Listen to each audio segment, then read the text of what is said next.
ಬಹಳ ಜನ ಕಷ್ಟಪಡ್ತಾರೆ, ಮನೆಗೆ ಪುರಾಣ ಹೇಳೋ ಆಚಾರ್ಯರು ಬಂದು ಹೋಗಬೇಕು ಅಂತ, ಯತಿಗಳು ಬರಬೇಕು ಅಂತ, ನೀವು ಒಂದು ಪಾದ ಹಾಕಿ ಹೋಗ್ರಿ ಸಾಕು ಅಂತಂತಾರೆ. ಸಿಕ್ಕರೆ ಸಿಗತ್ತೆ, ಸಿಗದೇ ಇದ್ರೆ ಇಲ್ಲ, ಸೌಭಾಗ್ಯ ಕೆಲವರಿಗೆ. ಆದರೆ ನಮ್ಮ ದೇವರು ನಮ್ಮ ಮೇಲೆ ಮಾಡಿದ ದಯೆ ಏನು? ಎದ್ದು ನಿಂತು ಹೇಳಿ, ಒಬ್ಬರಾದರೂ ಹಠ ಮಾಡಿ ದೇವರ ಹತ್ರ ನಮ್ಮ ಮನೆಗೆ ಪಾದಪೂಜೆಗೆ ಬರಬೇಕು ಅಂತ ಕರೆದವರು ಯಾರಿದ್ದೀರಿ ಹೇಳ್ರಿ? ಗಂಡಸರು ಹೆಂಗಸರು, ಹುಡುಗರು ಮುದುಕರು ಯುವಕರು, ಯಾರ್ಯಾರೂ ನೀವು ಕರೆದಿಲ್ಲ.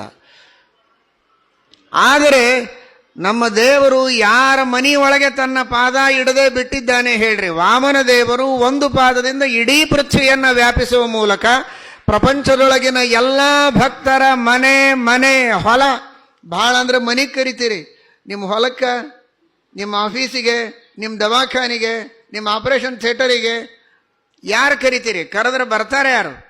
ಆದರೆ ನಮ್ಮಪ್ಪ ನಮ್ಮ ದೊರೆ ಎಲ್ಲರ ಮನೆಗೆ ಬಂದ, ಎಲ್ಲರ ಹೊಲಕ್ಕೆ ಬಂದ, ಎಲ್ಲರ ಆಫೀಸಿಗೆ ಬಂದ, ಎಲ್ಲರ ದವಾಖಾನೆಗಳಿಗೆ ಬಂದ, ಕೋರ್ಟಿಗೆ ಬಂದ, ಕಚೇರಿಗೆ ಬಂದ, ಪಾರ್ಲಿಮೆಂಟ್ ಒಳಗೆ ಬಂದ, ಎಲ್ಲಿಯೂ ಉಳಿಸಲಿಲ್ಲ. ಇಡೀ ಪೃಥ್ವಿಯನ್ನು ವ್ಯಾಪಿಸಿದ ಒಂದು ಪಾದದಿಂದ ವಾಮನ ಅಂದರೆ ಕಿಂತತಃ ಅನ್ಯನ್ ಮಂಗಲನ್ನಾಮ. ಏನು ಬೇಕು ಇದಕ್ಕಿಂತ ಹೆಚ್ಚು? ದೇವರ ತೀರ್ಥ ಒಂದು ಹನಿ ಸಿಕ್ಕರೆ ಸಾಕು ಅಂತ ಜಗಳಾಡ್ತೀರಿ, ಈಗ ಹೋಗ್ತೀರಿ ಅದಕ್ಕೆ ಓಡಿ ಎಲ್ಲರೂ ತೀರ್ಥಕ್ಕೆ ಪ್ರಸಾದಕ್ಕೆ. ನಮ್ಮ ದೇವರು ಇಡೀ ಸ್ವರ್ಗವನ್ನು ವ್ಯಾಪಿಸುವ ಮೂಲಕ ಅಂದು ವ್ಯಾಪಿಸಿ ಓಡಿ ಹೋಗ್ಯಾನಂತ ತಿಳ್ಕೊಬೇಡ್ರಿ. ಇಂದೂ ಪಾದ ಅಲ್ಲೇ ಇದೆ. ತ್ರಿವಿಕ್ರಮ ರೂಪಿಯಾದಂತಹ ಪರಮಾತ್ಮನ ಒಂದು ಪಾದ ಪೃಥ್ವಿಯೊಳಗೆ ಇನ್ನೂ ಇದೆ. ಒಂದು ಪಾದ 14 ಲೋಕಗಳ ಮೇಲ್ಭಾಗದ 7 ಲೋಕಗಳನ್ನು ವ್ಯಾಪಿಸಿದ್ದ ಹಾಗೇ ಇದೆ. ಆ ಎಲ್ಲ ಮೇಲಿನ ಲೋಕಗಳಲ್ಲಿ ವ್ಯಾಪಿಸಿದ ಪರಮಾತ್ಮನ ಪಾದದ ಸ್ಪರ್ಶ ಮಾಡದೆ ಯಾವ ಮಳಿ ಹನಿನೂ ಕೆಳಗೆ ಬೀಳೋ ಹಾಗಿಲ್ಲ.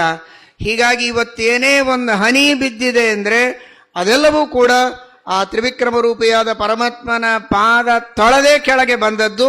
ಹೀಗಾಗಿ ಎಲ್ಲವೂ ನೀರು ತೀರ್ಥ, ಎಲ್ಲ ಮನೆಯೂ ಪರಮಾತ್ಮನ ಪಾದದಿಂದ ಪವಿತ್ರ ಆಗುವಂತೆ ಮಾಡಿದ ವಾಮನ ರೂಪಿಯಾದಂತಹ ಪರಮಾತ್ಮನ ಅನುಗ್ರಹಕ್ಕೆ, ಉಪಕಾರಕ್ಕೆ ನಾವೇನು ಹೇಳೋದು? ಆದರೆ ನಾವು ನೀರು ಕುಡಿಯುವಾಗ, ನೈವೇದ್ಯ ಸ್ವೀಕಾರ ಮಾಡುವಾಗ ಈ ಅನುಸಂಧಾನ ಮಾತ್ರ ಬರಬೇಕು. ಅದು ಬರದೇ ಇದ್ದರೆ ಪ್ರಯೋಜನ ಇಲ್ಲ. ಆ ಅನುಸಂಧಾನವನ್ನು ವಾಮನ ದೇವರು, ತ್ರಿವಿಕ್ರಮ ದೇವರು ನಮಗೆ ನಿಮಗೆ ಕೊಟ್ಟು ನಮ್ಮನ್ನು ಪವಿತ್ರರನ್ನಾಗಿ ಮಾಡಲಿ.